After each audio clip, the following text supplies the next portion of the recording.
أعوذ بالله السميع العليم من الشيطان الرجيم وقرأ 3 آيات من آخر سورة الحشر ووكل الله به 70,000 ملك يصلون عليه حتى يمسي وإن مات في ذلك شهيدا وإن قالها حين يمسي كان بتلك المنزلة رحمة للعالمين বলেন উম্মত আমার যে পড়বে ফজরের নামাজের পরে সূরা হাশরের শেষ 3 আয়াতের আগে আউযু বিল্লাহ 3 বার আউযু বিল্লাহ 3 বার পড়ে সূরা হাশরের শেষ 3 আয়াত আমার যে উম্মতেরা পড়ে নিবে কি পরিমাণ ফায়দা হবে আল্লাহ পাক রব্বুল আলামিন ওই বান্দার জন্য ওই নবীর উম্মতের জন্য ফজরের পরে পড়নেওয়ালা বান্দার জন্য মাগরিব পর্যন্ত 70,000 নূরের তৈরি ফেরেশতা বান্দার জন্য নিযুক্ত করে দিবে।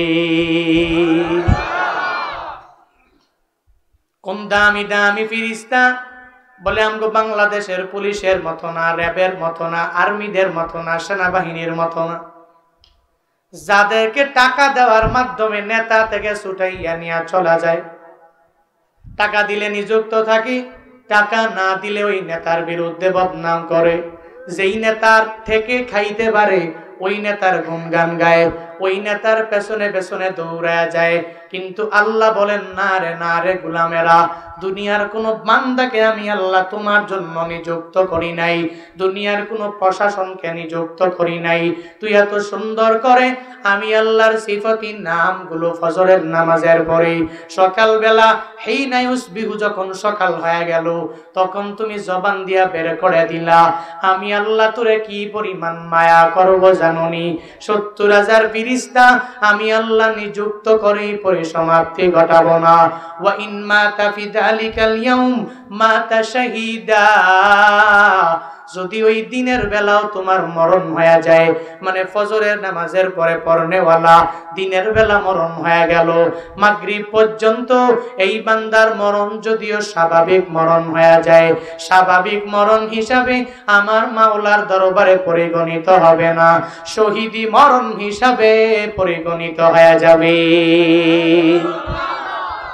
কি পরিমাণ দামি শহীদ বলে আমগো বাংলাদেশকে হেফাজত করতে গিয়া যুদ্ধ করেছে যারা, নিজের নেতারে কুরসির মধ্যে উঠাইতে গিয়া রক্তগুলো বিলীন করে দিয়া দিল যারা, যাদেরকে নামকে হস্তে সুহাদা বলা হলো, ওই শহীদ না বলে মদিনাওয়ালা নবীর জামানার শহীদ হানজালার মতো দামি দামি সাহাবী, যাদের তাজা রক্তগুলো জমিনের মধ্যে এরা বিলীন করে দিয়া দিলেন। আমার নবী চাচা আমির হামজা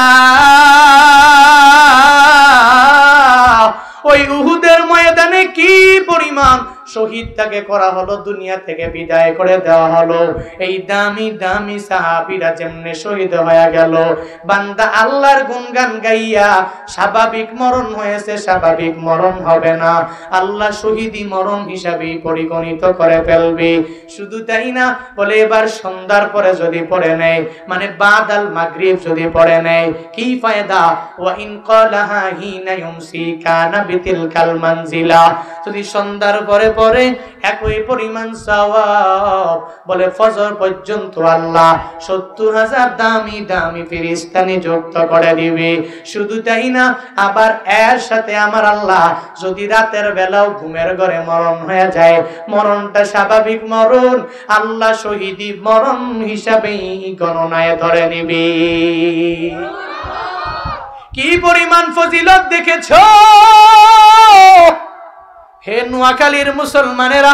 সূরা হাশরের শেষ 3 আয়াতের আমলটা চালু করে দাও, যেই আয়াতের মধ্যে আল্লাহ পাক রব্বুল আলামিন তার নিজের গুণগানের কথা বললেন। এবার আয়াতুল কুরসির আমলটাও করা লাগবে। কি ফায়দা হবে? রহমাতুল লিল আলামিন জানায়া দেয়, মান করা আয়াতুল কুরসি দুবুরা কুল্লি সালাতিন মাকতুবা লাম ইয়ামনাহু মিন দুকুলিল জান্নাতি ইল্লা আইয়ামুতা। মদিনাওয়ালা নবী বলেন, আমার যে উম্মতেরা ফজরের নামাজের পর, যোহরের নামাজের পর, আসরের পর, মাগরিবের পর, এশার পর মান করো আয়াতুল কুরসি, যে ব্যক্তি, যে আমার উম্মতটা আয়াতুল কুরসি পড়বে, দুপুর কুল্লি সালাতিন মাকতুবা, পাঁচ বেলার নামাজ নির্ধারিত এই নামাজের পরে আমার যে উম্মতেরা পড়বে, লাম ইয়ামনাহু মিন দুকুলিল জান্নাতি ইল্লা আইয়ামুতা, বলে জান্নাতে যায় না তো যায় না কেন, বাধা দিয়া রাখছে ওই বান্দারে কি? মদিনাওয়ালা নবী বলেন, যেই আমার উম্মতেরা পড়বে কি পরিমাণ ফায়দা হবে, বলে জান্নাতে যায় না তো যায় না তো যায় না, বাধা দিয়ে রাখছে কি? বলে প্রতিবন্ধকতা হলো বান্দাটার মৃত্যু, মানে মরণ বরণ করতে দেরি হবে, আমার মাওলার জান্নাতে যাইতে দেরি হবে না। আতিনা ফি দারে দুনিয়া না হাসান, আতিনা ফি দারে উকবানা হাসান, ইয়া গিয়াসাল মুস্তাগীসিনা দিনা লফতিখারা বিল উলুমি ওয়াল গিনা। আয়াতুল কুরসি নিয়মিত কন্টিনিউ আমল চালু করা লাগবে। এটা পাঁচ বেলার নামাজের পরে আমল, যেই বান্দাগুলো করবে আল্লাহর কাছে বড় দামি হয়ে যাবে, জান্নাতে যাওয়াও বান্দার জন্য সহজতর হয়ে যাবে। শুধু তাই না, রাহমাতুল লিল আলামিন একদিন বললেন, হে উবাই ইবনে কাব, হে আমার সাহাবী, তুমি আমাকে একটু জানাও না কোরআনের মধ্যে সবচেয়ে গুরুত্বপূর্ণ আর দামি বড় আয়াত কোনটা? উবাই ইবনে কাব বলেন, ও নবী আমার, ওই কোরআনের মধ্যে সবচেয়ে গুরুত্বপূর্ণ বড় আয়াত হলো আয়াতুল কুরসি। নবী সমর্থন জানালেন আর জানায়া দিলেন, তোমার জ্ঞানে বরকত হোক, আল্লাহ তোমার ইলম আর অনেক অনেক অনেক পরিমাণ বাড়ায়া দেখ। আয়াতুল কুরসির দাম কি পরিমাণ বাড়ায়া দিলেন বান্দারা। এবার তো অনেকে আয়াতুল কুরসি নাম শুনে নাই, অনেকে জানেও না, অনেকে পড়তে পারে না। এজন্যই তো এই আমলগুলো শিখার জন্য মাদ্রাসা আছে না নাই? নিজের ছেলেটারে মাদ্রাসায় পড়াও, মাদ্রাসায় পড়াইলে ও আয়াতুল কুরসি কোনটা, কিভাবে পড়া লাগবে সব সুন্দর করে জব্দ করতে পারবে। আয়াতুল কুরসির পরে সূরা হাশরের শেষ 3 আয়াত কোনটা, সে জব্দ করে অন্তরের মধ্যে ঢুকাইয়া দিবে। আসকারুস সাবাহি ওয়াল মাসা, সকাল সন্ধ্যার আমলগুলো সে শিখে নিবে। আবার লাহানে জলি কফির মাধ্যমে করবে না, বরং আমলগুলো করবে সহিভাবে, শুদ্ধভাবে পড়বে। ওয়ারাতিলিল কুরআন তারতিলা, আল্লাহ পাকের আয়াতকে অনুসরণ করবে। এই বান্দাগুলো সব সময় এই আয়াতকে অনুসরণ করে করে করে করে ভবিষ্যতেও পড়তে পারবে। তো মাদ্রাসায় না যদি দাও তাহলে কেমনে পারবে? মাদ্রাসায় যদি না পড়াও তাহলে কেমনে পারবে? এজন্য তো বারবার উলামায়ে কেরাম বলে, নিজে আলেম হও, পারো নাই, নিজের ছেলেরে বানাও, তাও পারো নাই, নিজের একটা মেয়ে আছে মহিলা মাদ্রাসার মধ্যে দাও, তাও পারো নাই, নিজের একটা নাতি আছে ওই ছেলের ঘরের নাতির কাছে যায় যায় যায় বারবার ছেলেকে বুঝাও, নিজের পুত্র বধূরে বুঝাও, আর বলো, এ ছেলে আমার, একদিন আমি থাকবো না দুনিয়ায়, সবাই চলে যাওয়া লাগবে, ওই কবর আমাদের আসল ঠিকানা হয়ে যাবে, ওই কবরে আমার সাথে তুমি যাবা না, তোমার সাথে তোমার ছেলেও যাবে না, আমার নাতিটারে একটু মাদ্রাসার মধ্যে পড়াও, আমি দাদার জন্য বড় উপকার হয়ে যাবে। হে নানারা, নিজেরা আলেম হতে পারেন নাই, নিজের মেয়েরও বানাইতে পারেন নাই, মেয়ের বাড়িতে যাইয়া ওখানে গিয়া বারবার মেয়েরে বলেন, মেয়ের জামাইরে বুঝান, এই ছেলেটারে মাদ্রাসার মধ্যে তুমি পড়ায়া দাও, আমরা একদিন থাকবো না, কবরের মধ্যে চলে যাওয়া লাগবে, ওদিন আমাদের সামনে এরা গিয়া চোখের পানি ফালাইয়া আমাদের জন্য দোয়া করে দিবে।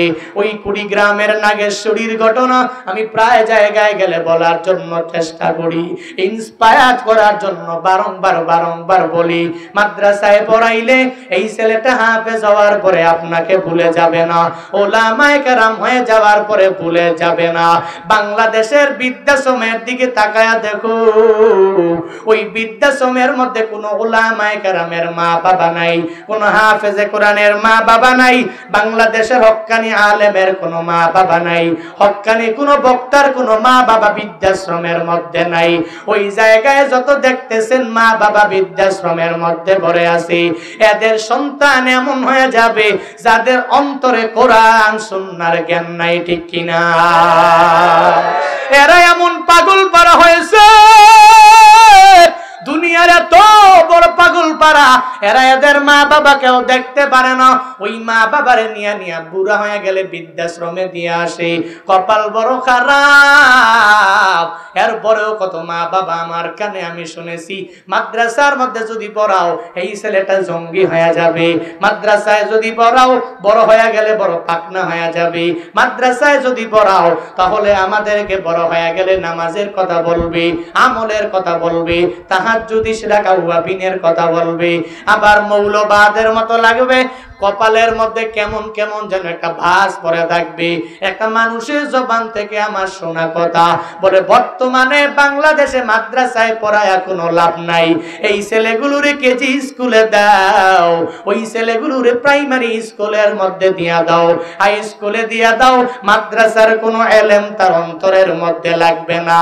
আমিও তাকে জবাব দিয়া জানায়া দিয়েছি, শুনে নাও শুনে নাও শুনে নাও, সময় বেশি দূরে না, এই ছেলেই তোমাকে মেরে মেরে বৃদ্ধাশ্রমে পাঠাবে, ঠিক কিনা? উলামায়ে কেরামের মা বাবা এরা বড় হয়ে গেলে কঠিন কালে অন্যায় আচরণ করে না, খেদমত করে করে দোয়া নিয়ে চলে। কুড়িগ্রামের নাগেশ্বরী প্রোগ্রাম শেষ করার জন্য প্রথম বক্তা হিসাবে স্টেজে বসলাম। আমি মঞ্চে বসার পরে একটু পরে আমাকে বলতে লাগলো, সভাপতি সাহেব আপনি দিস্তারে ফজিলত উপলক্ষে মাহফিল, সবার মাথার মধ্যে পাগড়ি দিয়া দিবেন। 5টা ছেলের মাথায় পাগড়ি দেওয়ার পরে 6 নাম্বার যেই ছেলেটা আসবে ওই হাফেজে কোরআনের মাথার মধ্যে পাগড়ি যখন দিয়া দিবেন, ওই ছেলেটার মাথায় হাত বুলাইয়া তার জন্য একটু দোয়া করে দিবেন। কারণ হুজুর তার মা নাই, মা হারাইয়া সে বড় পাগল পারা, তাকে হাফেজে কোরআন বানাইতে যাইয়া আমি বাবা কি পরিমাণ কষ্ট করেছি জানেননি? আমি অন্য কোনো জায়গায় কোনো মেয়েকে বিয়ে করি নাই, কত মেয়েরা আমাকে বিয়ের প্রস্তাব দিয়ে দিল, এত টাকা পয়সা আমার, ছেলের দিকে তাকাইয়া আমি কোনো মহিলাকে বিয়ে করি নাই। এই ছেলেটা আমার আজকে হাফেজে কোরআন হয়ে গেল, তার মাথার মধ্যে হাত বুলাইয়া তার জন্য একটু দোয়া করে দিবেন। এই কথা বলার পর আমি বয়ানে ওঠার আগে পাগড়িগুলো দেওয়া আরম্ভ করলাম। এক এক করে সবাই বিদায় নিয়ে চলে যায়। এবার প্রত্যেকের মুখের মধ্যে হাসি দেখতে পেলাম, এক একজনের চোখে মুখের মধ্যে হাসির কোনো অভাব নাই। 5জন চলে গেল, তাদের মুখের মধ্যে হাসি এর একমাত্র কারণ হলো এত বড় বিশাল ময়দানের মাঝে প্রধান বক্তা সুন্দর করে পাগড়ি দিয়া তাকে সুন্দর করে সমাবরণ করছে, এরপরে তাকে স্টেজ থেকে নামায়া দিচ্ছে, কোরআন তিলাওয়াত করছে, কি সুন্দর মজা আনন্দ নিয়ে আজকে বাড়িতে চলে যাবে। সবার মুখে যদিও হাসি, 6 নাম্বার ছেলেটা, যেই ছেলেটা হাফেজে কোরআন হওয়ার পরে পাগড়ি নেওয়ার জন্য আমার সামনে এসে হাজির হয়ে গেল, আমি দেখি তার চোখে মুখে কোনো হাসি নেই, তার চোখের মধ্যে শুধু একটা কান্নার ভাব দেখা যায়। আমি তাকে বললাম, এ হাফেজে কোরআন তুই কেন কান্না করো? এত বড় বিশাল ময়দানের মাঝে কান্না করার মানেই হয় না। তুই চোখের পানি পালায়া পালায়া কান্না করার কারণটা কি জানাও? আজকে সুন্দর এমন একটা দিন, হাফেজে কোরআন হইয়া তুই বাসায় যাবা, সে চোখের পানি ছেড়ে দিয়া কান্না করে আর বলে, হুজুর আমার মা নাই, আমি হাফেজ হইয়া আমি কার কাছে গিয়া বাড়িতে বলবো? আমার মা যদি থাকতো, আমার মা আমি বাড়ি যাওয়ার পর আমাকে বলতো, ও জাদু আয়া আমার বুকের মধ্যে আসো, আমাকে বুকের মধ্যে মধ্যে নিয়ে নিয়া আমার মা কি পরিমাণ আদর আমাকে করে দিত, কিন্তু আমি বাড়িতে যাওয়ার পরে ওই মায়ের আদর আমি পাবো না। এরা বাড়ি যাওয়ার পরে এদের মায়েরা আদর করবে। কপাল বড় খারাপ, আমি বাড়ি যাওয়ার পরে আমার মায়েরে দেখবো না, শুধু বাবারে দেখবো। হুজুর আপনার বয়ানের শেষে আমার মায়ের মাকবারার সামনে গিয়া দাঁড়াইয়া সবাইরে নিয়া একটু মুনাজাত দিয়া দোয়া করে দিবেন। আমি বয়ান শেষ করলাম, তার কথা মানতে গিয়া রওনা হয়ে গেলাম। মাকবারার সামনে গিয়া দাঁড়াইয়া আমি বললাম মুনাজাত আমি দিব না। আজকে ওই মায়ের সন্তান মুনাজাত দিবে, যেই সন্তান আজকে হাফেজে কোরআন হয়ে গেল, যার পড়ার মধ্যে বিন্দু মাত্র পরিমাণ লাহানে জলি নাই, যার পড়ার মধ্যে বিন্দু মাত্র পরিমাণ লাহানে কফি নাই, যে হাফেজে কোরআন হয়ে গেল, তার মায়ের মাকবারার সামনে গিয়া দাঁড়াইয়া তার মায়ের জন্য সে দোয়া করলে আমার মাওলার দরবারে গ্রহণযোগ্য হয়ে যাবে। আমি তাকে বলতে দিরি, সে মুনাজাত ধরে চোখের পানি ছেড়ে দেয়, ওই মায়ের মাকবারার সামনে দাঁড়াইয়া ওই মায়েকে একবার ডাক দেয়, ও মা আসো, তোমার বুকের মধ্যে আমি আমার মাথার পাগড়িটা ঠেকায়া দিব, তুমি আসো না, তোমার মাথার মধ্যে আমি আমার পাগড়িটা ঠেকায়া দিব, আমার কপালের মধ্যে মা তুমি এসে একটা চুমু দাও না। এত পরিমাণ পরিশ্রম করে করে মা আজকে আমি হাফেজে কোরআন হয়ে গেলাম, কিন্তু তুমি নাই, তুমি থাকলে আমার জন্য বড় উপকার হয়ে যেত। আমি জানি তুমি আসবা না, তবে এই মাকবারার সামনে দাঁড়াইয়া আজকে হাফেজে কোরআন হইয়া আমি মাথার মধ্যে পাগড়ি দিয়া আল্লাহর কাছে দোয়া করে দিলাম, ও দয়ার মালিক, আমার মায়ের কবর তুমি জান্নাতের বাগান বানায়া দাও। আমার নবীর ঘোষণা, ছেলেটা হাফেজে কোরআন হয়েছে, অনেক বছর বয়স হয়েছে, গুনাহ করেছে এমন না, ওই মায়ের মাকবারার সামনে দাঁড়াইয়া যে ওই মায়ের জন্য দোয়া করে দিল, আমার আল্লাহর আরশে আজিম পর্যন্ত আমার মনে হয় কেঁপে উঠেছে। ওই সন্তানের দোয়া আমার আল্লাহ ফিরাইয়া দিতে পারে না, পারে না, পারে না, পারে না। ওই মায়ের কবর যদি জাহান্নামের গর্ত হয়ে যায়, ওই সন্তানের দোয়ার বদৌলতে আমার মনে হয়েছে ওই মুহূর্তে জান্নাতের বাগান মায়ের কবর হয়ে গেছে। ছেলেটারে মাদ্রাসায় পড়াইলে অনেক লাখ লাখ টাকা মান্তি বেতন পাবে এমনটা না, তবে মানুষের উপর জুলুম করবে না, নির্যাতন করবে না, ছেলেটা আমলের লাইনে অগ্রগামী হয়ে যাবে। এজন্যই তো ছেলেটারে মাদ্রাসায় পড়াইয়া কোরআন কিভাবে শিখানো লাগবে, হ্যাঁ বান্দারা শিখায়া দাও। আমি জুনায়েদুল হাবিব তো এই যে মাত্র 4 মাস হয়ে গেল বিয়ে করলাম, আমি নিয়ত করেছি 100 সন্তান যদি আমার আল্লাহ আমাকে দেয়, সব সন্তানগুলোরে মাদ্রাসায় পাঠাবো। এরা ভাতে মরবে না, এরা টাকার অভাবে অনেক মরে যাবে না। একটু তো বলতে পারি আমার এই সন্তানের দ্বারা অন্যের কোনো ক্ষতি হবে না। ছেলেটারে মাদ্রাসায় পড়াও, নোয়াখালীর মুসলমানেরা অন্তত পক্ষে কোনো বান্দার হক সে মারবে না, যদিও নামাজ 5 বেলা পড়তে পারবে না, যদিও রোজা রাখতে পারবে না, যদিও আমল করতে পারবে না, আল্লাহর হক মাঝে মাঝে নষ্ট করলে আল্লাহর দরবারে তাওবা করে নিবে, ইস্তিগফার করে করে আল্লাহর কাছে ক্ষমা প্রার্থনা ভিক্ষা চাইবে। বারবার আল্লাহর কাছে বললে আল্লাহ তাওবা করার কারণে মাফ করে দিবে। কিন্তু ছেলেটারে যদি মাদ্রাসায় পড়াও, এই ছেলেটা আলেম হয়ে যাওয়ার পরে ওর ভিতর মধ্যে মানুষের প্রতি একটা মায়া থাকবে, একটা মানুষকে থাপ্পড় দিবে না, একটা মালিকের কথা শুনে একটা রিকশাওয়ালার পুরা দিলের মধ্যে আঘাত দিবে না, তার জীবিকা নির্বাহের খাতের মধ্যে আঘাত দিতে পারবে না। কারণ মাদ্রাসার ছেলেরা দেখবেন অন্তরের মধ্যে যেই পরিমাণ মায়া, বাংলাদেশের অন্য কোন ছেলেদের অন্তরে এই পরিমাণ মায়া নাই, ঠিক কিনা? নির্বাচন করে করে দেখেন, বেছে বেছে যাচাই বাছাই করেন। আমি নিজের চোখে দেখেছি, এই যে মাঝে মাঝে বলে হুজুরা খালি মাঠে নামে মারতে পারে না, ইট পাটকেল মারবে, আর লাঠি নিয়ে যাবে, গুতাইবে, মারবে, আর কেমনে মারবে? আমি নিজেই তো কই মায়া লাগে, তো আসলেই তো মায়া লাগে। আমাদের অন্তরটা মায়ায় ভরা, আমাদের অন্তরটা দয়ায় ভরপুর আসলেই। না হলে 2013 সালে শাপলা চত্বরে এতগুলা মায়ের সন্তান, মায়ের বুকগুলো খালি হয় না। এদের পুরাটা দিল মায়ায় ভরা। এরা মারতে পারে না, মারতে জানে না, এরা মানুষের উপর জুলুম করতে পারে না, নির্যাতন করতে পারে না। এই জন্য তো প্রায় সময় বার মাররতান নয়, মিরারন, বার প্রায় জায়গায় গেলে বলি, একটা আলেমরে বানাও না চেয়ারম্যান, একটা বানান না। এরপরে দেখবেন খোদার কসম করে বলছি না, কিচ্ছু দিতে পারে নাই। মাগার বান্দার হক দুর্নীতি করবে না, ঠিক কিনা? বানান একজন। আল্লাহ পাক আমাদেরকে সঠিক পথে পরিচালিত করুক। ইহদিনাস সিরাতাল মুস্তাকিম, সরল সঠিক পথ পেয়ে গেছি পেয়ে যাই নাই তো। মৃত্যুর আগ পর্যন্ত সূরা ফাতিহায় কি বলতেছি? ইহদিনাস সিরাতাল মুস্তাকিম। আল্লাহ, যেই পথে আছি ওই পথ মনে হয় সঠিক পথ নয়, তুমি আমাকে সিরাতাল মুস্তাকিমের পথ দেখাও।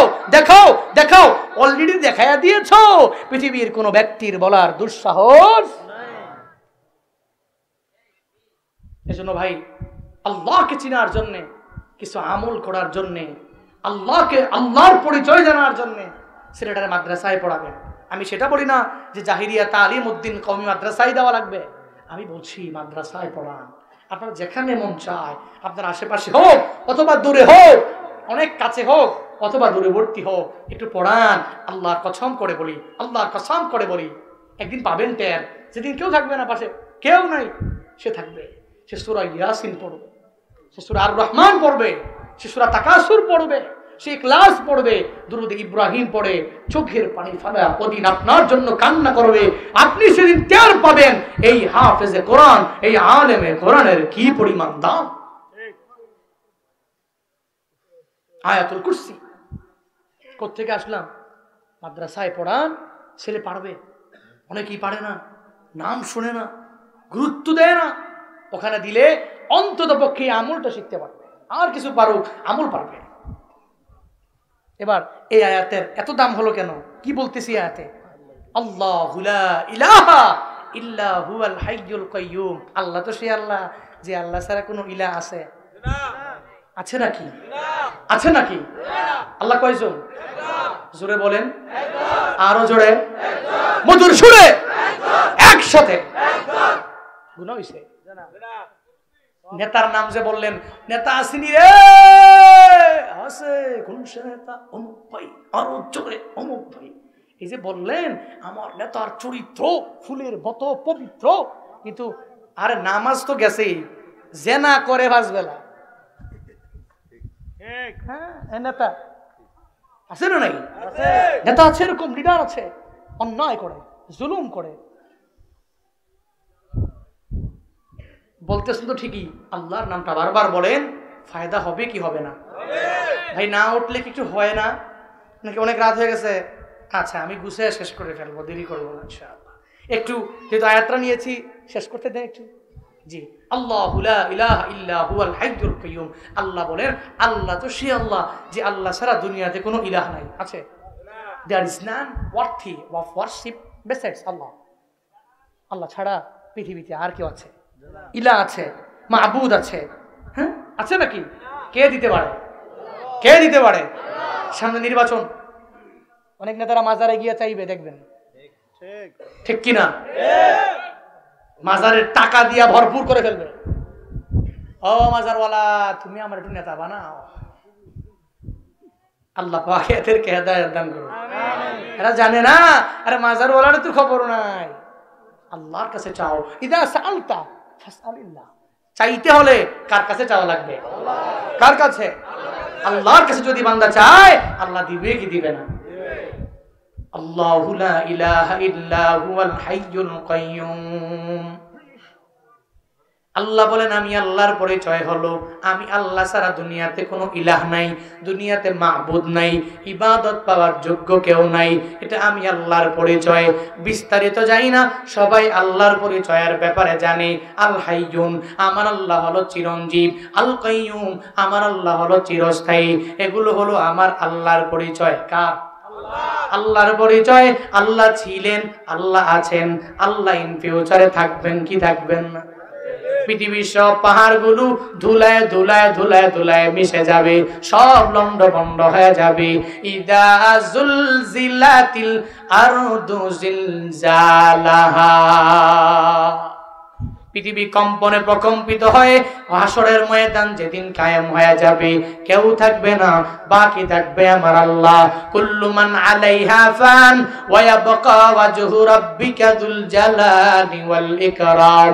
আল্লাহর পরিচয় হলো দুনিয়ার সব মানুষগুলো ফানা ফানা হয়ে যাবে, মানে ধ্বংস হয়ে যাবে, বাকি থাকবে একজন, চিল্লা বলো তার নাম। ওই আল্লাহ বাকি থাকবে রে মানুষ। আল্লাহ বলেন আমি আল্লাহর নাম হাইয়ুন, আমি আল্লাহ চিরঞ্জীব, এখনো আছি, আগেও ছিলাম, ইন ফিউচারেও তুমি আমার আল্লাহকে পেয়ে যাবা। আমি আল্লাহ চিরস্থায়ী, এক বিন্দু মাত্র পরিমাণ সময়ের জন্য ঘুমাই না। আল্লাহ এরপরেই বলেন লা তাখুযুহু সিনাতুন ওয়ালা নাওম। আমি আল্লাহর পরিচয় হলো লা তাখুযুহু সিনাতুন ওয়ালা নাওম, তাকে সিনাও ধরে না, নাওমও ধরে না, তন্দ্রাও ধরে না, তাকে নিদ্রাও ধরতে পারে না। আমার আল্লাহর পরিচয় হলো তন্দ্রা ধরে না, মানে আমার ওই আল্লাহকেই ওভারটেক করতে পারে না তন্দ্রা, আমার আল্লাহকে নিদ্রাটা ওভারটেক করতে পারে না, কশিন কালেও আল্লাহকে পারবে না। পুরা আসমান আর জমিনটা সব আমার আল্লাহর হাতে হওয়ার পরেও আল্লাহ কি একটা সেকেন্ডের জন্য ঘুমাইছে নাকি? ঘুমাইছে? আল্লাহ ঘুমায় নাই, এটা হলো আমার আল্লাহর পরিচয়। আল্লাহ বলেন আল্লাহ ঘুমায় না, তন্দ্রাও নাই, নিদ্রাও নাই। মূসা পয়গম্বর সিনাই পর্বতে গিয়ে গিয়ে আল্লাহর সাথে কথা বলে কম না বেশি? হ্যাঁ, কি বেশি? আরে কি কথা, আল্লাহর কাছে কথা বলে, বারবার বলে অদয়ার মালিক তুমি কি ঘুমাও না? আমি মূসা তো সারা দিনে ম্যাশ চড়াইয়া রাতের বেলা খুব ক্লান্ত হয়ে গেলাম, তন্দ্রা তন্দ্রা ভাব, নিদ্রা নিদ্রা ভাব চলে আসলো, আমি তন্দ্রাচ্ছন্ন হই, এরপরে আমি ঘুমানোর জন্য বিছানায় হাজির হয়ে যাই, এরপরে সুন্দর করে আমি মূসা ঘুমাইয়া যাই। ও আল্লাহ তুমি কি ঘুমাও না? এত বড় আসমানটা তুমি চালাও, এত বড় জমিনটা তুমি চালাও, এত মানুষ তুমি চালাও, তোমার কুরসিটা এত বড়, এরপরও এক সেকেন্ডের জন্য তন্দ্রা তোমাকে ধরে না, এক সেকেন্ডের জন্য নিদ্রা তোমাকে ধরে না। আল্লাহ বলেন রে মূসা আমি আল্লাহ তোরে জবাব দিয়া দিব, তবে তুই তোর নিজের কাজের মাধ্যমে, কর্মের মাধ্যমেই ফলাফল পেয়ে যাবা, আমি আল্লাহর জবানে বলা লাগবে না। যাও যাও, দুইটা গ্লাস নিয়ে চলে আসো, গ্লাস ভর্তি পানি নিয়ে ডান হাতে গ্লাস, বাম হাতে গ্লাস নিয়ে দাঁড়ায় যাও। মূসা নবী আল্লাহর অর্ডার মানতে যাইয়া দুইটা গ্লাস নিয়ে দাঁড়ায় রইলেন, আবার পানি ভর্তি গ্লাস, ডান হাতে গ্লাস, বাম হাতে গ্লাস নিয়ে দাঁড়ায় রইলেন। আল্লাহ বলে হে ঘুম, আমার মূসাকে ধরো। এই কথা বলতে দেরি মূসা আলাইহিস সালামকে ঘুম ধরতে দেরি নাই, কারণ ঘুম কথা মানে কার? আল্লাহর কথা মানে ওই ঘুম। আল্লাহ বলতে দেরি ঘুম ধরে ফেললো মূসা নবীরে, সাথে সাথে তন্দ্রা তন্দ্রা ভাব, একটু পরে ঘুম চলে আসলো, সাথে সাথে হাত থেকে দুইটা কাচের গ্লাস পড়ে গেল, ভেঙ্গে টুকরা টুকরা টুকরা টুকরা হয়ে গেল। ঘুম থেকে লাফ দিয়ে জাগিয়া আল্লাহকে বলে আল্লাহ কি এটা হয়ে গেল? নিজের একটা বিব্রতকর চেহারা নিয়ে, লজ্জা লজ্জা চেহারার মধ্যে ভাব। আল্লাহ বলেন রে মূসা সাধারণ দুইটা গ্লাস তোমার হাতের মধ্যে আমি দিয়া দিলাম, একটা গ্লাস ডান হাতে আর একটা পানির গ্লাস তোমার বাম হাতের মধ্যে দিয়া দিলাম। এরে মূসা এই গ্লাসগুলো তুমি রাখতে পারো না, আমি আল্লাহ এমন আল্লাহ মূসা তুই জানো, আমি আল্লাহ আসমানটার হেফাজত করার দায়িত্ব আমি আল্লাহর হাতে নিলাম, জমিনটার হেফাজতের দায়িত্ব হাতে নিলাম। এই দুনিয়াতে কত মানুষ দেখেছো, সব মানুষের দায়িত্ব আমি আল্লাহ আমার হাতের মধ্যে নিয়ে নিলাম। হে মূসা রাতের 3টা বেজে গেল, নোয়াখালী এই সদরের মধ্যে, গ্রামের মধ্যে সব ডাক্তারেরা ঘুমায়া গেল, আমার বান্দাটা পেটের ব্যথার যন্ত্রণা সহ্য করতে পারে না, আমার বান্দা ব্যথা, মাথার ব্যথা, যন্ত্রণা সহ্য করতে পারে না, ঘুম থেকে লাফ দিয়া জেগে আর ঘুম হয় না। ও মুসা রে, আমার এই বান্দা যদি আমি আল্লাহকে ডাক দেয়, মালিক আমার পেটের ব্যথা তুমি ভালো করে দাও, আমার মাথার ব্যথা তুমি ভালো করে দাও, ওই রাতের বেলা ডাক্তার নাই, কোথাও যেতে পারবে না। ও মুসা, ওই সময় যদি আমি আল্লাহ ঘুমায়া থাকি, আমার বান্দার রূপ মুক্তি কে করে দিবে? আমার বান্দাকে ভালো কে করে দিবে? আমি আল্লাহ এক সেকেন্ডের জন্য ঘুমাই না। যদি আমি আল্লাহ ঘুমাইতাম, তোমার গ্লাসগুলো ভেঙ্গে টুকরা টুকরা টুকরা টুকরা হয়ে গেল। আমি আল্লাহ যদি ঘুমাতাম, আসমান আর জমিন এভাবেই পরে ভেঙ্গে টুকরা টুকরা হয়ে যেত। আল্লাহ ঘুমায় না, আল্লাহকে তন্দ্রাও ধরে না, আমার আল্লাহকে নিদ্রাও ধরে না। এটা আমার আল্লাহর গুণ। আল্লাহকে ড্রজিনেস ধরে না, আল্লাহকে স্লিপও ধরে না। ধরেনি? ধরে? ঘোষণা আমার কার? আরো জোরে বলেন। Nature drowsiness overtakes him not sleep. দুটা বিষয়। ড্রজিনেস আল্লাহকে ধরতে পারবে, শীতকালও পারবে না।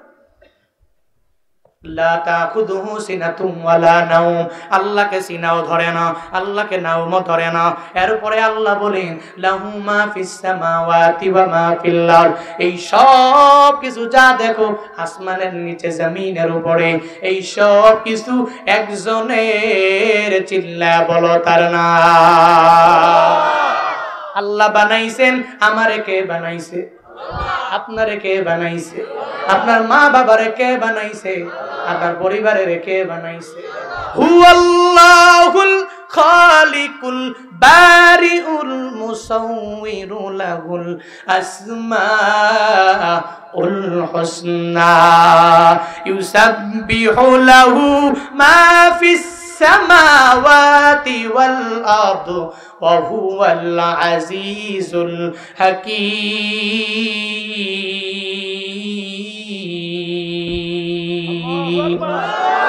আল্লাহর পরিচয় আল্লাহ সূরা হাশরের শেষ আয়াতে দিয়া দিলেন, হ্যাঁ বান্দারা, আমি আল্লাহর পরিচয় হলো আল খালিক, আমি আল্লাহ সৃষ্টিকর্তা, আল বারি, আমি আল্লাহ উদ্ভাবন কর্তা, আল মুসাউবির, আমি আল্লাহ আকৃতি দানকারী। দুনিয়ার কোনো বিজ্ঞানীর কাছে যাওয়া লাগে নাই, কিছু বানানোর জন্য কারো কাছ থেকে ধারণা নেওয়া লাগে নাই, আইডিয়া নেওয়া লাগে নাই। আল্লাহ কাউকে বলে নাই, বিজ্ঞানী give me a good advice, আমার একটা ভালো অ্যাডভাইস দাও। আল্লাহ কাউকে বলে নাই। যা করেছেন সিঙ্গেল একা আমার আল্লাহ করেছেন। আবার কারো দাঁড়াদাঁড়ি হওয়া লাগে নাই, দুনিয়ার কোনো লেবার লাগে নাই, কোনো শ্রমিক লাগে নাই। আল্লাহ পাক রব্বুল আলামিন সব কিছু আল্লাহর ইশারায় তিনি বানালেন। আল্লাহ হলেন আকৃতি দানকারী। কোন জায়গায় চোখ দেওয়া লাগবে ওই জায়গায় আল্লাহ দিয়ে দিলেন, কোন জায়গায় তোমার কান দেওয়া লাগবে ওই জায়গায় আমার আল্লাহ কান দিয়া দিলেন, যেই জায়গায় দাড়ি দেওয়া লাগবে ওই জায়গায় সুন্দর করে দাড়ি উঠায়া দিলেন। এরপরেও কপাল পুরা মুসলমানেরা, আমার আল্লাহ তাআলা এত সুন্দর করে করে তোমার গালের মধ্যে আকৃতি দিয়া দিয়া তোমাকে দিয়া দিলেন। তোমার মায়ের গালের মধ্যে আজ পর্যন্ত থুতনিতে দাড়ি ওঠে নাই, তোমার বউয়ের থুতনিতেও দাড়ি ওঠে নাই, কিন্তু কপাল বড় খারাপ।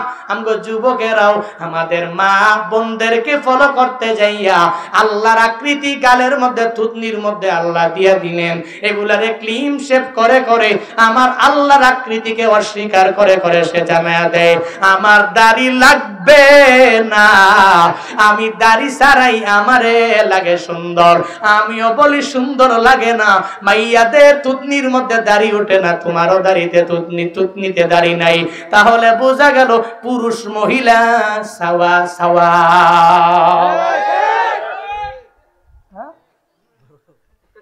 বরাবর। হায় হায় হায়, আল্লাহ আকৃতি দিয়া দিলেন। তোমাকে কোন জায়গায় যা দেওয়া লাগবে আল্লাহ মুসাব্বির, আল্লাহ আকৃতি দানকারী, আল্লাহ বিভিন্ন জায়গায় কি দেওয়া লাগবে সব সুন্দর করে আল্লাহ আকৃতি দিয়া দিলেন।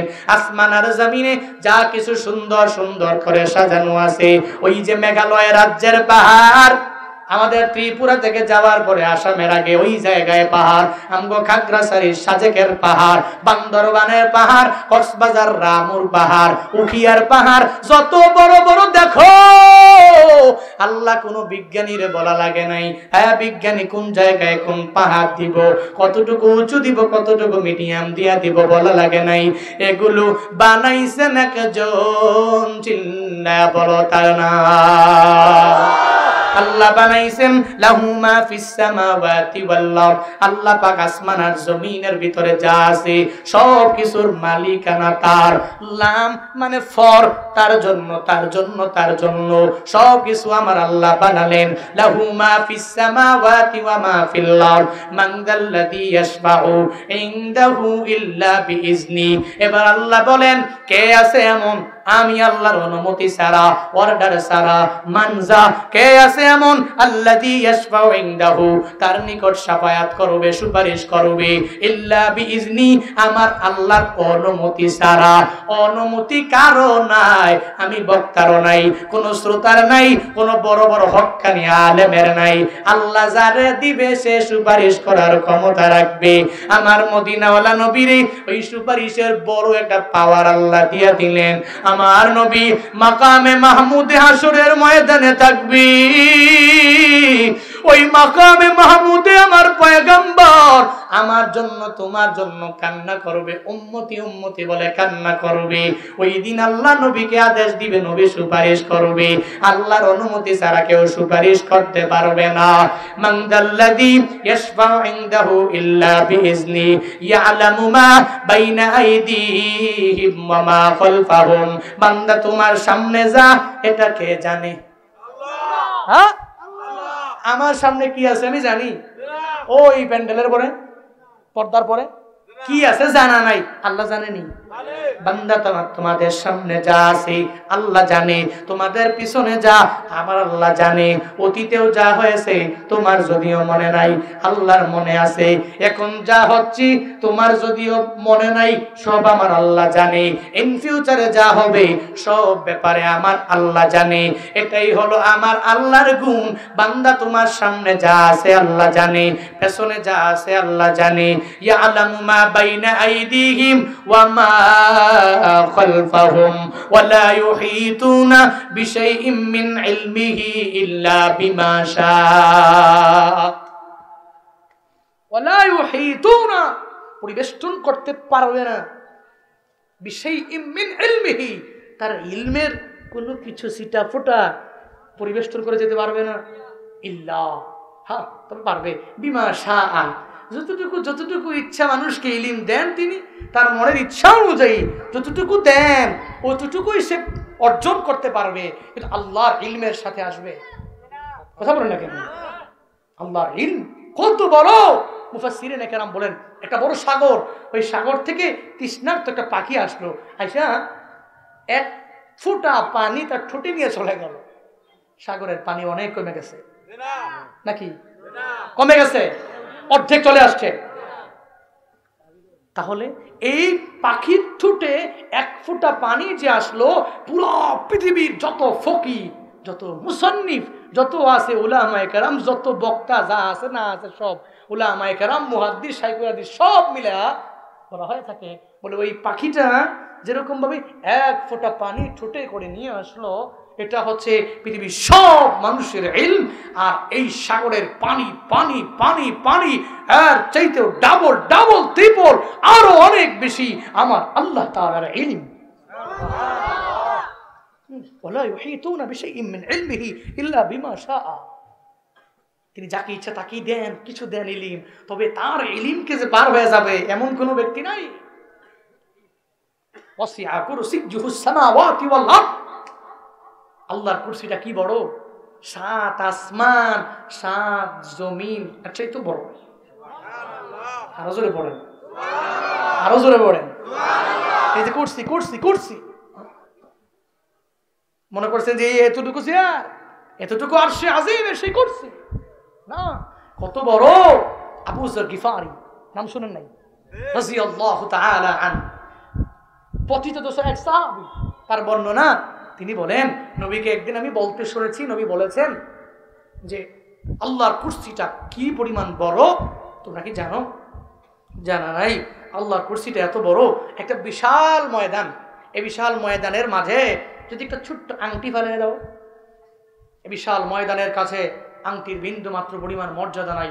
ময়দানটা অনেক বেশি মর্যাদা, ওই আংটিটা তার কাছে কোনো তুলনাই হয় না। নবীজি বলেন আল্লাহর কুরসিটা হলো এই বিশাল মাঠ, আংটি হলো 7 আসমান আর জমিন। আল্লাহর কুরসি কত বড়! ওয়াসিয়া কুরসিয়ুস সামাওয়াতি ওয়াল আরদ ওয়ালা ইয়াউতুহু হিফযুহুমা। এর জন্যই তো এগুলো রক্ষণাবেক্ষণ করতে যায় হিফযুহুমা, আয় হিফযুস সামাই ওয়াল আরদ, আসমান এবং জমিনের এত বড় বড় বিষয়গুলো যদি আল্লাহ পাক হেফাজত করতে গিয়া কষ্ট হতো, অনেকের মনে মনে প্রশ্ন জাগে, আরে কিসের আল্লাহর কথা বলো? সেকুলার যারা, আল্লাহকে মানে না যারা, এরা দেখবেন বলে কিসের আল্লাহ কথা বলো? নিজে নিজে আসমান চলে, নিজে নিজে জমিন চলে। ও পাগলা, এরা দেওয়া যাবে যে তুই একটা জেলা সামলে রাখবি, এইটাই তো পারবে না, পাগলা ছাগলা। অথচ আল্লাহ ওয়ালা ইয়াউদু হিফযুহুমা, এই দুইটা রক্ষণাবেক্ষণ করতে আল্লাহ বিন্দু মাত্র পরিমাণ কষ্ট হয়? কষ্ট হয়? হয় না, কারণ তিনি হুয়াল আলিয়্যুল আযীম, আল্লাহ সুউচ্চ সুমহান, biggest God in the world. পৃথিবীর যত বড় বড় গড আছে, যারা গড মানে যারা বিভিন্ন উপাসনালয়ে গিয়া এদের মূর্তি আছে, দেব দেবী আছে, পূজা করে, যারাই যাকে মানে পৃথিবীর সবার চাইতে চাইতে চাইতে বড় বড় বড় বড় সবচেয়ে বড় কে? সুবহান, সে আল্লাহ। আল্লাহর পক্ষে আসমান জমিন টেকেল দেওয়া, মানুষকে কিভাবে কাকে কোন জায়গায় দেওয়া লাগবে, এটা আল্লাহর ব্যাপারে অসম্ভবপর নয়। কারণ ওয়াসিয়া কুরসিয়ুস সামাওয়াতি ওয়াল আরদ, তার কুরসিটা হচ্ছে পুরা 7 আসমান আর জমিন ব্যাপী, এর চাইতেও বড়। আল্লাহ পাক রব্বুল আলামিন আমাদেরকে ওই আল্লাহকে চিনার তৌফিক দান করুন। আমিন। আরো জোরে পড়েন আমিন। আবার পড়েন আমিন। মাঝে মাঝে কোনো কোনো বক্তার নাম উপরে না আসলে ওই বক্তা খুব ক্রোধান্বিত হয়, রাগান্বিত হয়। আমার এলাকার এক প্রোগ্রামে এক বক্তাকে দাওয়াত দেওয়া হয়েছিল কয়েক বছর আগে, অনেকে চিনবেন, নাম না বলি। ওই মাহফিলে কেন গেট হলো না? 2-3টা বড় বড় করে গেট লাগবে, আর গেটে সুন্দর করে ভারী কাগজ দিয়ে ব্যানার টানানো লাগবে, ওনার নামটাকে একটু বড় করে দেওয়া লাগবে, ঠিক আছে?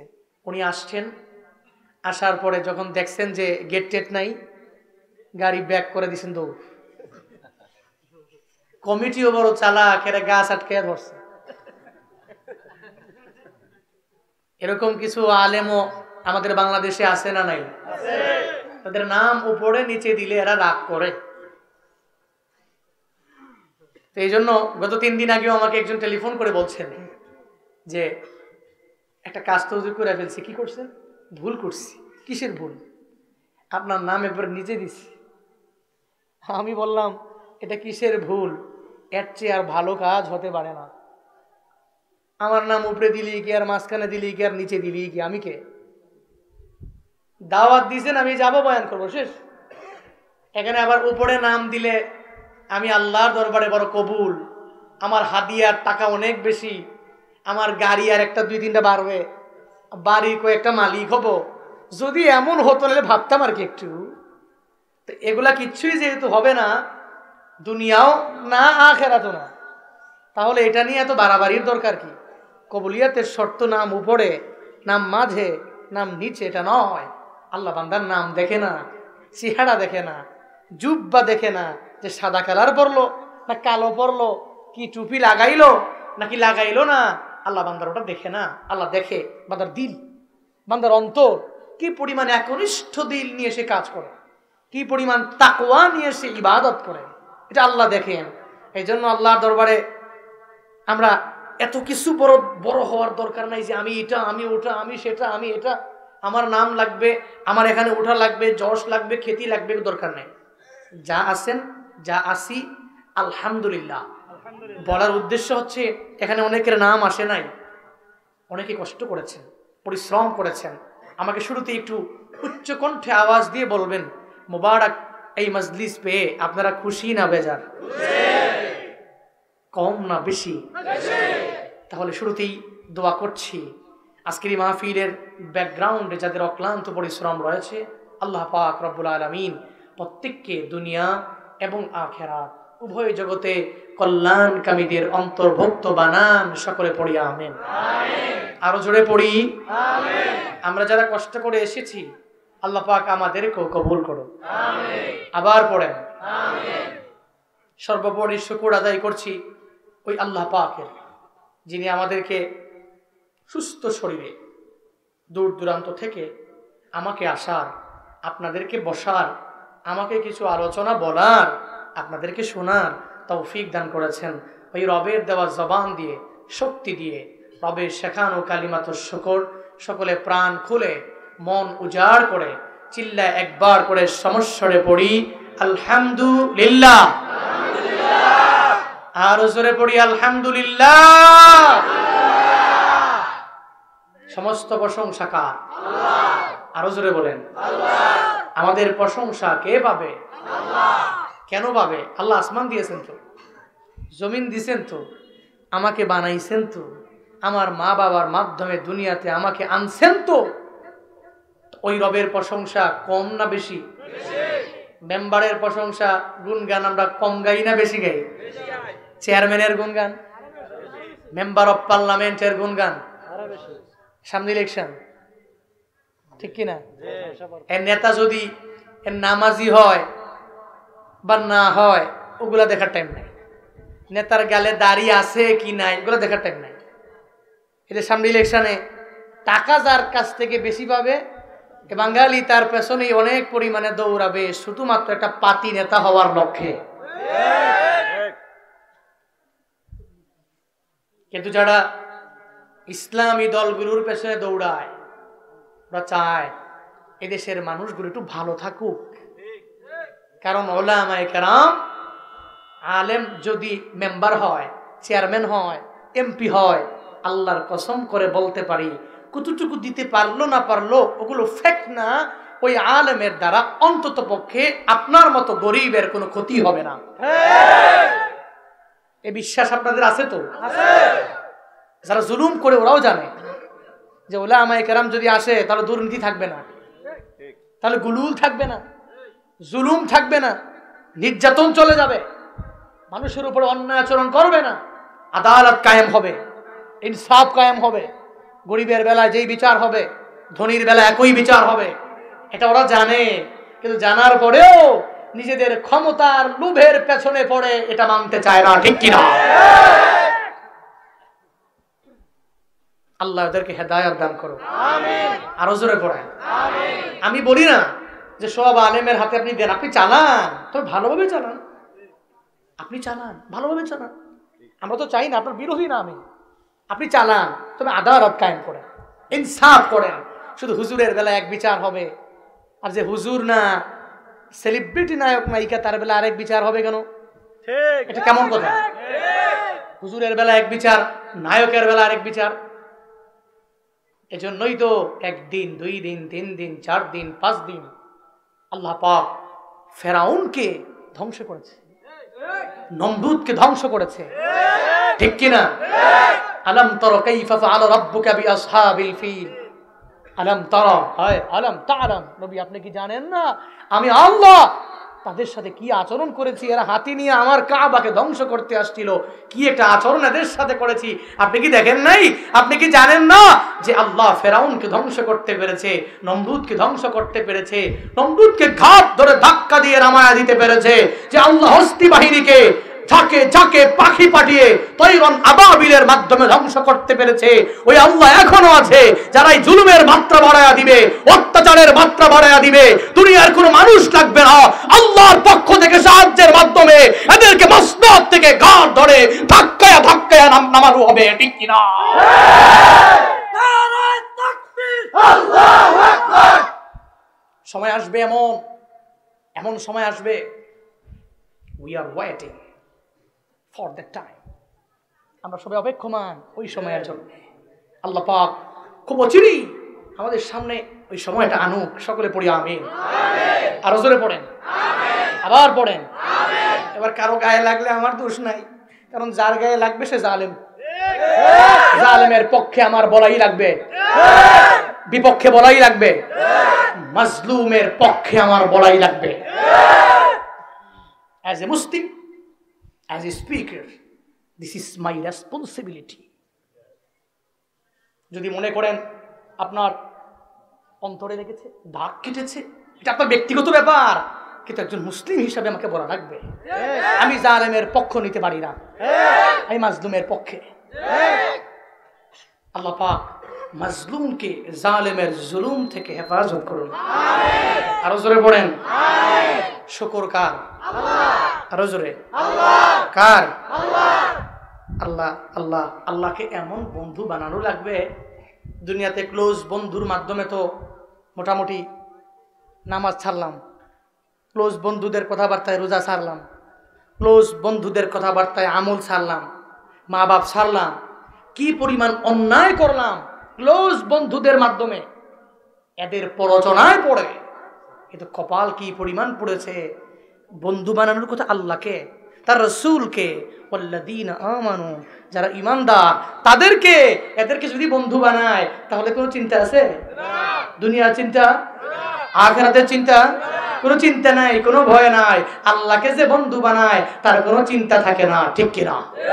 তোমার মতো প্রিয় বন্ধু যার হৃদয়ে রায়, রবের মতো প্রিয় বন্ধু যার হৃদয়ে রায়, তার কি আর থাকতে পারে, তার কি আর থাকতে পারে দুঃখ কষ্ট ভয়, তোমার মতো প্রিয় বন্ধু যার হৃদয়ে রায়, রবের মতো প্রিয় বন্ধু যার হৃদয়ে রায়। শিশুকালে মায়ের দুধে বাঁচাও ক্ষুধা প্রাণ, মায়ের স্নেহে বেড়ে উঠি তোমার অবদান, বন্ধু হয় ভালোবাসা, বন্ধু হয় ভালোবাসা ছড়াও জগৎময়, তোমার মতো প্রিয় বন্ধু যার হৃদয়ে রায়, রবের মতো প্রিয় বন্ধু যার হৃদয়ে রায়, তার কি আর থাকতে পারে, তার কি আর থাকতে পারে দুঃখ কষ্ট ভয়, তোমার মতো প্রিয় বন্ধু যার হৃদয়ে রায়, রবের মতো প্রিয় বন্ধু যার হৃদয়ে রায়। মারহাবা। আল্লাহর মতো প্রিয় বন্ধু যদি আমার হয়ে যায়, দুঃখ আছে, চিন্তা আছে, কষ্ট আছে, আমরা এক আল্লাহ রাসূল এবং ঈমানদারদেরকে বন্ধু বানাবো। আল্লাহ তৌফিক দান করুন। আরো জোরে পড়েন। সরাসরি বয়ানে ঢুকছি, বেশিক্ষণ কথা আমি বলবো না, যতক্ষণ অগুছালো ভাবে পারি, আমি গুছিয়ে বলতে পারি না, যা পারি উল্টাপাল্টা কোনো রকম বলি, যতটুকু পারি একটু শুনবেন তো নাকি ইনশাআল্লাহ? নাকি আমাকে ফালাইয়া দিবেন দৌড়? হ্যাঁ, মাঝে মাঝে একজন উঠে তো, একটু একটু না উঠলে ভালো হবে ভাই। হ্যাঁ, একটু একটু বসবেন, আমি যতক্ষণ পারি শেষ করে দিব, আপনাদের কষ্ট দিব না। অবশ্য দোষটা আমারই, আবার আমারও বললে এটা আরও বেশি কেমন দেখা যায়, আমার না, দোষটা ওই যে চলছে অবরোধ। হ্যাঁ, অবরোধটা চলছে, হয়তো আমাদের পক্ষেও হতে পারে অবরোধ, আল্লাহ হাওলা। এই অবরোধকে আমি দোষারোপ করছি না। তো অবরোধের মাধ্যমে আমি আবার প্রোগ্রাম ছিল ত্রিপুরায়, ত্রিপুরা থেকে মোটামুটি একটা ভালো হয়রানির মধ্যে পড়েছি। চেকপোস্টে একটা ভয়ও ছিল আমার ভিতরে, যথেষ্ট পরিমাণ ভয় কাজ করছিল। কারণ গতকালকে থেকেই অলরেডি যেই থানায় প্রোগ্রাম করেছি আমি, ওই থানার মধ্যেই ওসি সাহেব ফোন করেছে ওই এলাকার মাদ্রাসার মুহতামিমকে, যে উনি এসেছেন। আলহামদুলিল্লাহ ওই প্রোগ্রামে অনেক লোক হয়েছে, এখানের প্রায় 4-5 ডাবল হবে। আসাম থেকে, করিমগঞ্জ থেকে, মানে 400-500 কিলোমিটার দূর থেকে মানুষ এসেছেন। আইসা হাত খালি কাঁপে আর মুসাফা করে। কাহিনীকে হাত কাঁপে কে, হুজুর বাইক চলে আসছি। ইন্ডিয়ার মানুষ তো, এদের ইমান বড় পাকা, অনেক দূর দূর থেকে এসেছেন, তো মোটামুটি এলাকায় সারা পড়েছে। ওনাদের মাথা গরম, হিন্দু তো ছোট কলিজা, মাথা তো পুরা গরম। ওসি টুসি ফোন দিয়ে আমার পাসপোর্টের কপি টপি নিয়ে কত কিছু করছে। আল্লাহ মাফ করছে, আমি আসতে পেরেছি, বের হইতে পারছি, এটাই সবচেয়ে বড় বিষয়। এই জন্য আমি বেশিক্ষণ কথা বলি না, দেরি করে আসছি, দোষ আমার, সবই আমার। একটু আপনাদের কষ্ট দিব, থাকতে পারবেন তো ইনশাআল্লাহ? আল্লাহ পাক সেই তৌফিক দান করুন। পবিত্র কালামুল্লাহ শরীফে সবচেয়ে বড় সূরা কোনটা বলেন না? সন্দেহ আছে? হ্যাঁ, আমি যদি বলি সূরাত আলে ইমরান, মানবেন নাকি? সবচেয়ে ছোট সূরা কোনটা? সূরাত আল কাউসার। সবচেয়ে বড় আয়াত কোনটা? গুরুত্বপূর্ণ আয়াতুল কুরসি। সবচেয়ে বড় আয়াত, গুরুত্বপূর্ণ আয়াত, যে আয়াতে আল্লাহ পাক রব্বুল আলামিন তার গুণাবলী বর্ণনা করেছেন। আল্লাহ তাআলা কালামুল্লাহ শরীফে যেই যেই আয়াতে তার গুণাবলী বর্ণনা করেছেন, সিফাত, ওই আয়াতগুলো বড় দামি। যে ব্যক্তি পড়বে ওই ব্যক্তিকে আল্লাহ দামি বানায় দিবে। কারণ গুণগানটা কি কোনো মেম্বারের, চেয়ারম্যানের, এমপির? গুণগান কার? কার? আল্লাহর গুণগান যদি বান্দা গায় আল্লাহ দামি বানায় দেয়। সুবহানাল্লাহ। আয়াতুল কুরসি দিয়ে কথা বলবো। খুতবায় পড়ছি না আয়াতুল কুরসি? এখানে কারা কারা পারেন হাত তুলেন তো।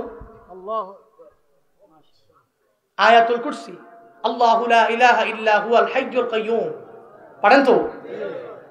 বাকি যারা পারেন না একটু শেখার চেষ্টা করবেন। বড় গুরুত্বপূর্ণ এই আয়াতে কারিমা। কারণ আমরা তো গান মুখস্থ করতে পারি, অপরাধী অপরাধী রে, আমার যত্নে গড়া ভালোবাসা রে ফিরাইয়া দে। আরো কয়েকদিন আগে গেল, কত গান গেল না, বাপরে বাপ। কয়েকদিন পরে ওর একটা বের হয়, এটা বের হইলে মোটামুটি পুরা এলাকা জুড়ে যুবকদের ঠুটে ঠুটে ঠুটে ওই গান থাকে। টিকটক দেখেছে? টিকটক দেখতে দেখতে দেখতে দেখতে এমন হালত হয়ে যায়, এটা তার ঠুটস্থ হয়ে যায়, ঠুটেই থাকে এটা।